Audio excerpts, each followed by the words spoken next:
Jewish Board Talk with Charisse Zeffert. And welcome to Jewish Board Talk this Friday afternoon. I look forward to being in your company for the next hour. In recent weeks, South African Jews around the country have come together to mark three special days relating to Israel: Yom HaZikaron, Yom HaAtzmaut, and more recently Yom Yerushalayim. What is it about Israel that generates such passion and sense of identification amongst Jews living in completely different continents? And why is it that Jews in South Africa are noted everywhere for being specifically committed to the Zionist cause? These are questions that I'll look at in today's show. My first guest, Dr. Les Glassman, is one of some 25,000 South Africans who have settled in Israel since its establishment. He will be talking to me about a recent event held there under the joint auspices of the WITS alumni, Telfed and JNF, where one of the speakers was Colonel Richard Kemp, who this week received an honorary doctorate from the University of Bar-Ilan. Following on from that, I will talk to Aviet Seller, the director of the Israel Center, and Sue Resnick, head of Aliyah, about South Africa Aliyah to Israel and get a picture of what is happening. Joining in that conversation is Sarah Sassoon, who, together with her family, will shortly be settling in that country. It is not only Jews in other parts of the world who feel a strong connection to Israel. Last Friday, Mozambican friends of Israel came together in Maputo to celebrate Israel's 67th anniversary. And to describe that, I will be joined by Nelson Pereira, who heads a TV and radio station in that country. As always, you're welcome to join in the conversation and can do so on SMS on 34519 or tweet me at ChaiFM. Bar-Ilan University awarded Richard Kemp, a former colonel in the British Army, a doctorate. As an experienced military expert, he helps to dispel the myths of libel against accusations against Israel's army. Colonel Kemp was at a function hosted by the WITS alumni Telfed and JNF. Dr. Les Glassman was one of the organizers, and he joins me now to tell me about that event. Dr. Glassman, thank you and welcome for joining me. Well, Charisse, thanks so much. Thanks so much for having me on your show. It's a pleasure. It's always good to talk to you. Likewise. Dr. Glassman, why was Colonel Kemp given a doctorate from Bar-Ilan University? Okay, so I'll tell you, basically, I saw Richard Kemp at a conference that was held by Shirat Hadin 2 weeks ago.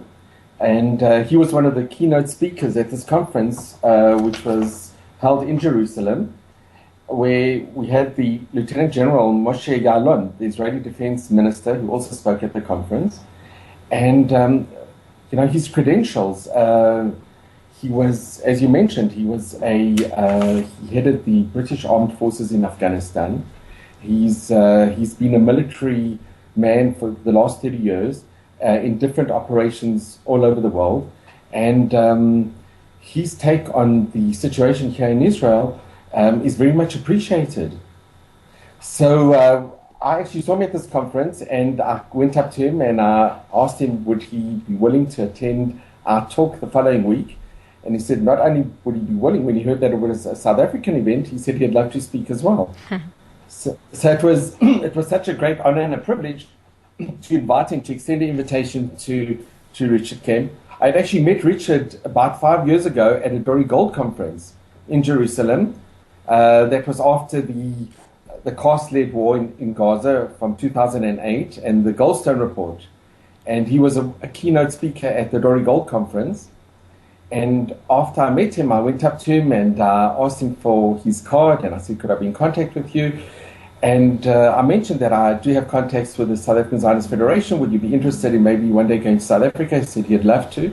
He gave me his card, but he said, please keep it very, very confidential because he's had anti-Semitic threats and he's had death threats against him and his family. So I gave it to people at the Zionist Fed when I was in Joburg, and they invited him, and he attended the conference in Joburg about 5 years ago. I remember that. So it was such a great honor and a privilege to have somebody with such an impeccable, his credentials are amazing. I don't know if you remember, if our listeners remember, when they were, during the caste-led war, the war in Gaza, yes, the BBC interviewed Richard, and I'll never forget, being a colonel in the British Army, having being the commander of their forces in Afghanistan. Not only in Afghanistan, he commanded combat troops in Iraq, in the Balkans, South Asia, Northern Ireland.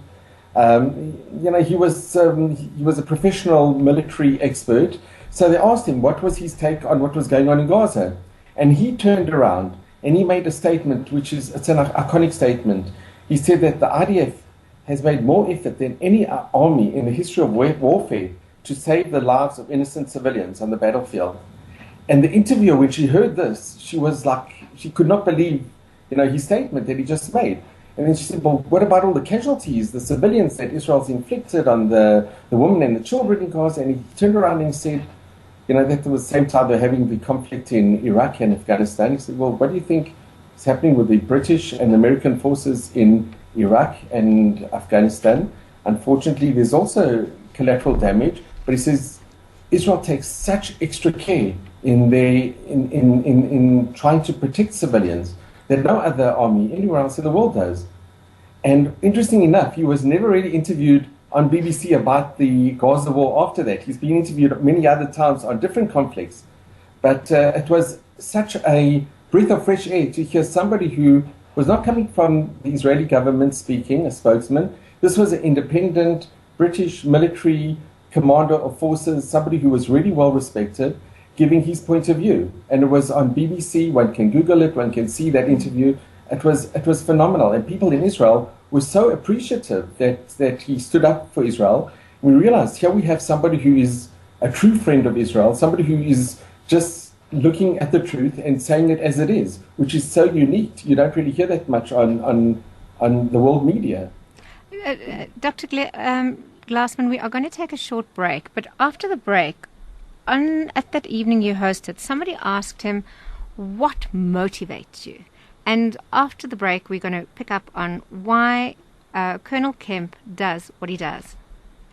This is Cherise Zeffert, and I am talking to Dr. Les Glassman, who was an organizer of an event where Colonel Richard Kemp spoke. Dr. Glassman, at the event, someone asked Colonel Kemp, what motivates you to kind of come out and talk, to tell what is actually happening? Okay, there was one of the people that asked the question. They said, "Why aren't there more Richard Kemps? And how can we clone you?" So he's got a wonderful sense of humor. He said, I don't think my wife would agree with that statement, but he said basically what he, having been in the army, having seen the different forces, he gave a few ideas why the Israeli army is unique, why they have such a high morality. But if I can quote what he said, can I quote what he said from that now? Because it was amazing. He said, as a professional soldier of 30 years standing in the British Army, he was absolutely sickened by what he sees, reads, and hears in the international media about the IDF, particularly those brave young men and women putting their lives on the line for the country. And when he was here in Israel during the last Gaza war, and he managed to speak to many people, many soldiers, and he told stories how he met a soldier who actually, 19-year-old young boy, who went into the tunnels before they were destroyed to see if there were any civilians inside. And he put his life on the line. It could have been booby-trapped, snipers, he could have been kidnapped. And he asked him, why did you do that? Weren't you afraid? Weren't you scared doing it? Why didn't you just bomb the tunnel? So he said, and if there were civilians inside? So the sad thing is that the day after, that soldier went back into Gaza and he heard that he was killed. So, Richard, he's amazing. He met with a pilot who also, he was discussing how the pilot told him how they had surveillance the parts of Gaza and they were doing trial runs and they practiced it so well, but they aborted it because they heard and they saw that there were civilians, so they had to abort their missions. And he said to the pilot, but doesn't that upset you that you had to abort your missions? And he said, on the contrary. He said, if one civilian is killed unnecessary, it was worth it to abort it. And it just shows the morality of the IDF and Israeli soldiers. And he compared it to, he said, well, what makes the Israeli soldier different from, say, a British soldier? And he's been working with NATO forces and American soldiers. He says basically soldiers are soldiers, but he said there's two major differences between the two. He said in Israel it's compulsory, and people you have those who want to go and defend their country. Like my own daughter, she volunteered to go into the IDF and she became an officer. But the majority of people, it's compulsory. They have to go, and they do want to defend their country. In the UK and other forces, they are professional soldiers. So you see, people, if they would, people who go into the Israeli army are so motivated by the fact that they just they realize that their country is on the line, and they're not there as fighters. They have to fight, but they are forced. It's compulsory. Whereas in other countries, it's people make the choice to become soldiers. The other very important factor, and we were quite amazed to hear this coming from Richard, who's not Jewish. He said he feels that Judaism plays a tremendous part in the whole psyche of the country and the morality of the soldiers in Israel. He said, unfortunately, in England, Christianity today is not as it was, say, 50 years ago, and Judaism has a tremendous impact on the morality of the soldiers, how they take such extra care to try and defend innocent civilians. So that was quite amazing. But Sharice, can I just mention, I asked Richard when I was driving him back to Tel Aviv after the talk, I said, Richard, what made you so interested in Judaism, or what made you so interested in history? And he related a story which was just phenomenal. He said when he was 14 years old, he was at his grandparents, and he saw a book. The book was called The Yellow Star. And he read this book. It was about a boy's story of his time that he spent in Auschwitz and Buchenwald. And years later, he was on a plane, either coming from Israel, going back from Israel, doesn't remember which direction, but he was sitting next to a youngster, and they were talking, and he heard the youngster introduce themselves, and he heard the name, and the youngster's surname was Unsdorfer. And he said, wow, there's a book called The Yellow Star by Unsdorfer. So that youngster said, well, that was my grandfather. How do you know? He was amazed. He was astounded. So he said, well, I read the book when I was 14 years old. So they decided, they got together, it was incredible, and he asked him, please, he was thinking of republishing the book, but he wanted Richard to write the foreword to the new republished edition. So he's got a long history of, I think with Richard, he's a person who strives for the truth. And when he sees the injustice and he sees the just the untruths that are told, having been a military expert, somebody who spent 30 years in the field, something also quite amazing. Have I got time? Can I just mention? Sure. So at that Dori Gold conference, I spoke to Dori. Now, Dori Gold was the Israeli ambassador at the United Nations, and he was also the ambassador to the United States. So Dori told me something quite phenomenal. He said that when Richard Goldstone, before he submitted his report, when he was still in Geneva, Dori Gold phoned Richard Goldstone and he said, look, we have somebody that we will personally send at our expense. We want you to meet with him. His name's Richard Kemp. He's an expert in the field. He's from the British Armed Forces. And Richard Goldstone refused to meet him. And, I'd heard the story from Dori Gold, and I asked Richard when just before he gave our talk, I said, Richard, was this true? He said, absolutely. And he mentioned it at our talk. And I think that also says, it says volumes that here he was prepared to give over his expertise, and he did give over his expertise. Once the report, unfortunately, was finalized and published, Richard Kemp did appear at the Human Rights Council, and he gave his objections to the report, but unfortunately the report was already published.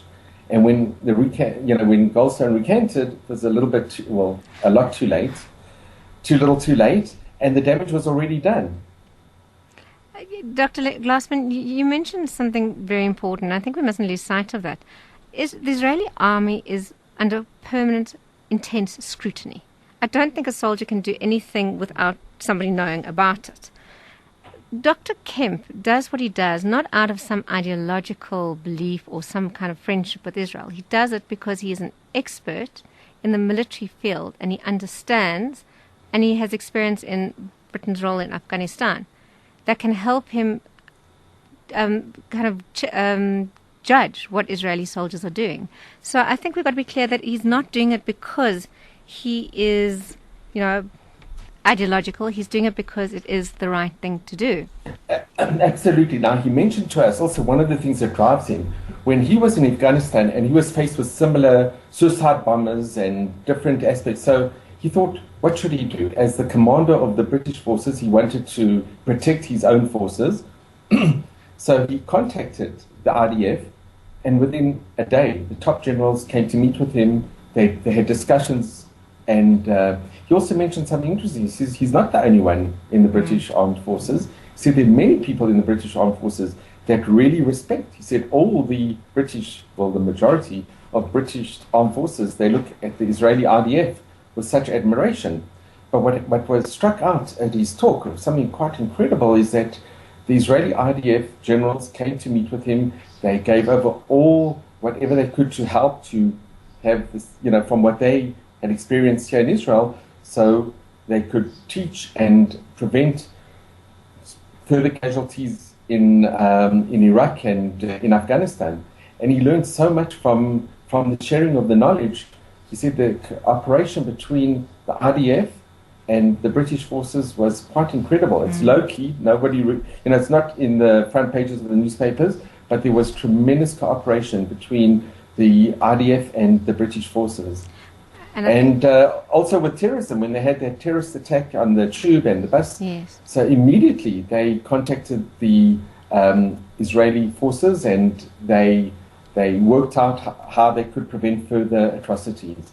So there's a lot of communication and a lot of cooperation between the two countries, which is not in the front page of the papers. Yeah, and it's appreciated. See, the British, especially those in the British Armed Forces, really appreciate the cooperation that Israel gives and the help and the cooperation between the two countries.